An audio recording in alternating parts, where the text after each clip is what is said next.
It's a Tuesday night and my husband is at paint class. I'm not going to use a microphone. I don't need to. Normally, when he's at paint class, I don't use a microphone because I can talk a little bit louder without disturbing him. And so it's been a little while since I've actually done a video, a few days, where normally I do a video almost every day. And a lot's happening. I'm going through a lot. I'm not feeling the greatest. I'm still not feeling the greatest. And so there's a lot I'm working on and figuring out and trying to get straight in my own head, I guess you could say. So I have not been on my latest video, the video where I said I'm not okay. I have not been on that video. I haven't looked at any of the comments.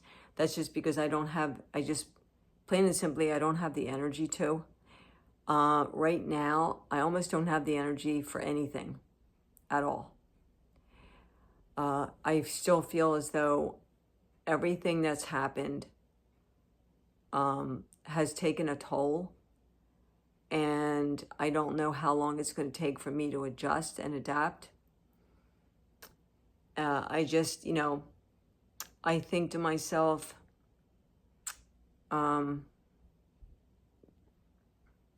what it felt like when, all the years I worked at the hospital and the toll that took on me. When I think of just everything I've been through in my lifetime, and then that's been a lot that most people will never know. And then, Sky and I moving to Arizona, like getting rid of basically almost everything we owned and going to Arizona to live with my daughter and having that hopefully to work out. And it didn't after 5 weeks, and us moving back with no home, him not having a solid position lined up at Lowe's. And there was, as you're going through something, I don't know if you're registering how big it is.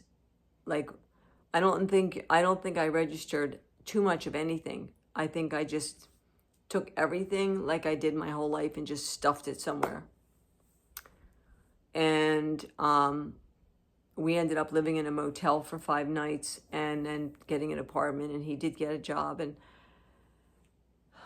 then ultimately, he got sick, and he got sicker, and he got sicker, and he got sicker, and then he died at home. And I don't know that I even have still acknowledged that, what I went through those days and weeks and months and years. I don't know that has actually got in my head. I spent those 6 months on my own with my son kind of coming and going, and there was a lot of drama there. And that has been going on for years upon years upon years. If you're new here, my son was in prison for 5 years and 7 months, and he was in jail for 3 years off and on. So I had a lot of stuff there. And then, I was on my own for 6 months, and then I met my now husband right around this time last year. And he had just lost his brother, his best friend, his brother, a couple of months prior. And so he was going through grief. I was going through grief. And he had just gone through a divorce that took 3 years to put an end to like get it finalized, 3 years of negotiation and stuff. And so he was really in a rough emotional state. And, we got together. He stayed with me in my apartment. He sold his house. And we got engaged. And then we got married in January of this year. And then in beginning of February, we bought this townhouse. So his stuff was all in storage. We needed to get that and get it in the house. We needed to go and buy furniture because he got rid of basically almost everything he owned, except for like really, really personal things. I brought a few pieces of my furniture with me from my apartment. And so we had to basically furnish this townhouse. And then there was more things, and and a lot of paperwork. You know, we had wills to do and power of attorneys to do and advance directives. And we just went to the bank and did payable upon death paperwork in case one of us should pass before we put our money together in one account. I will turn 66 very shortly. And after that point, then I'll talk with people from Social Security just to see like where I stand with the whole money thing with Social Security. And so, and then there was a lot of medical stuff with my husband. There was, he had both his cataracts fixed in January, February, and March. So there was multiple eye doctor appointments and surgeries. And then there was like different blood tests and other tests that he went through, heart testing and urology testing. There was just a lot. And then I changed doctors, and I have an internal medicine doctor now. And my doctor retired, so there was a change there. I couldn't afford therapy anymore, so that stopped in like March or April. So there was a change there. And it's just been constant, like one thing after another. And so I'm now so worn. My son is back in the area, which I don't, good thing, bad thing, I don't know yet. And we have a couple of appointments this week. I did get to the bank yesterday. I did go out by myself this morning, which was an incredible feat. I drove about 15 minutes away by myself. First time I drove in weeks, to meet an old friend for coffee, just to sit with him and talk about life. But what I'm finding is, my sleep is still horribly disrupted. I've been up since 3 o'clock again, and I'm worn. I'm worn out. Body, mind, soul, spirit, every part of me is just worn, like worn to the bone. And more than anything, I want to turn all this around, because we're at a place now where most of the things are settled. We got a storm door down in the basement. We just had an exterior door, and George put a storm door on there. So that was the thing he wanted to do. He got that done. And he did a couple of projects here in the house this morning while I was gone, that he had wanted to take care of. He did, which was good. And in a couple of weeks, we should hear from the guys who are replacing our roof to give us a 2-week window as to when they'll be over. I think it'll be a one-day job, because this is a townhouse and it's a very small roof. We're in between 2 houses or 6 houses, and we're the next to the last house. It shouldn't take them more than a day. If they start early in the morning and work through the day, they should get it done in a day, is what they're thinking. So when you look across the board, most all of the big things are done. I have Social Security to deal with yet. I have questions I need answers. And then once I get those answers, that's like the last thing. I haven't changed my last name to my married name, and I'm still carrying my late husband's last name.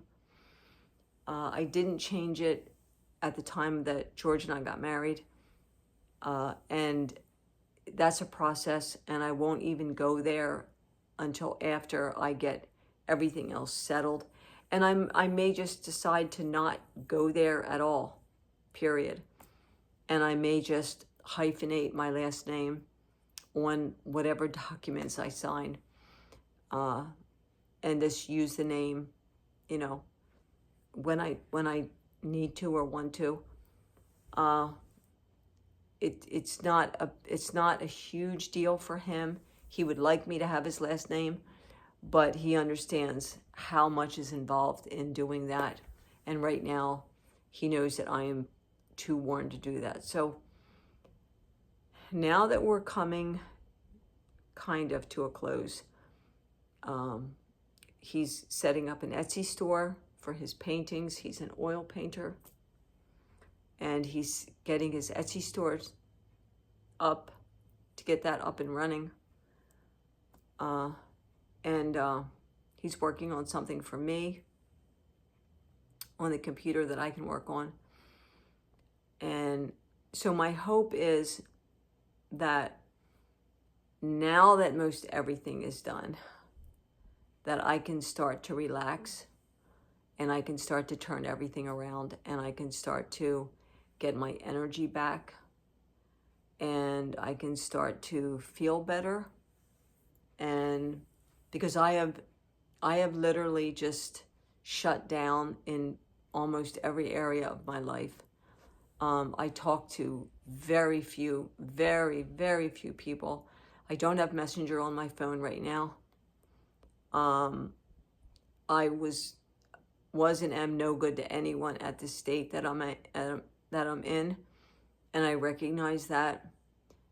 I don't like it, but it is what it is right now. Again, my hope is now that things are quieting down, that I can start to turn around what I'm going through. And I can take all of this and flip it into all the positives. George and I had a thought in our heads at the beginning of the year that, you know, through this summer, we were going to do all these fun things, you know. And then as, you know, we moved in and money started going out the window for everything that was needed for the house and in the roof. And then we knew we needed a new heater. We needed a new air conditioning unit and blah, blah, blah, blah, blah, blah, blah. You know, lifing things, you know. We knew that there were things that just aren't going to happen this year or next year. And so we've taken so many things and just taken them off the table. And the more things that have happened, the more anxious I've gotten, the more anxiety ridden I've gotten, the more I've panicked, the more tired I am, the more exhausted I am, the less I'm sleeping, the more nightmares when I do sleep. So right now, him and I are just concentrating on the house and keeping everything done in the house and keeping the bills paid and keeping me above ground and keeping me okay, keeping me out of the hospital, keeping me safe at home. And so the goal is just to keep doing that until something clicks in me and I start to feel better. And there's no other way that I can explain what I'm going through. It's like, it's almost like every single thing that's happened in my life, it's like all of it just got dumped into my lap, and it's just sitting here. Like 66 years of stuff, of ick, is just sitting in my lap. And every time one piece of ick gets fixed, another piece of ick drops. So I'm absolutely doing the best I can do. And I'm telling myself, you know, Poet, it's okay to not be okay.